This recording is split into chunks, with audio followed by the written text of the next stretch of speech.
Ito yung review ko sa nabili kong Godox Lux Junior. Camera flash siya. So, ginagamit siya sa mga kamerang walang flash.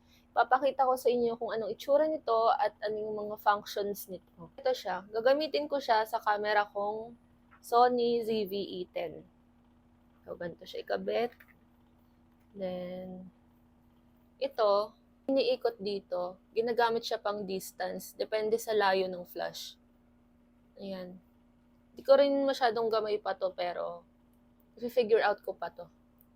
But it has nothing to do with the exposure. May edit mo yung exposure through camera settings. So, punta ka lang sa manual settings, then i-click mo lang yung ISO na gusto mong iset, then mag-work na siya. So, ito yung manual, automatic, then ito off. Puna tayo sa manual. And syempre, nakadepende yung pag-set mo ng ISO, depende sa dilim sa paligid. So, if sobrang dilim, tataasan mo yung ISO like 800 to 1,000. And if sakto lang naman yung dilim, pwede na siya sa 320 or mas mataas pa dun konti. I-figure out mo lang din siya kung ano yung mas babagay. Madali lang siya i-set up. Ipapakita ko pa yung more detailed na function nito. So, panoorin nyo. This is the Godox Lux Junior Camera Flash. With its high speed and sync capabilities and adjustable power settings, the Lux Junior allows you to control the lighting in any situation, whether you're shooting indoors or outdoors.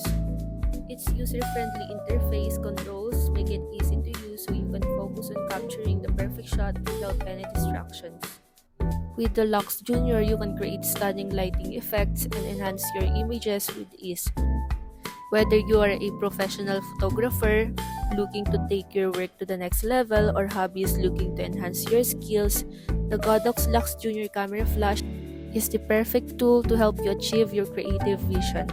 Not only does the Godox Lux Junior Camera Flash give you control over your lighting with high-speed sync and adjustable power settings, but it also offers advanced features like wireless connectivity and light setups.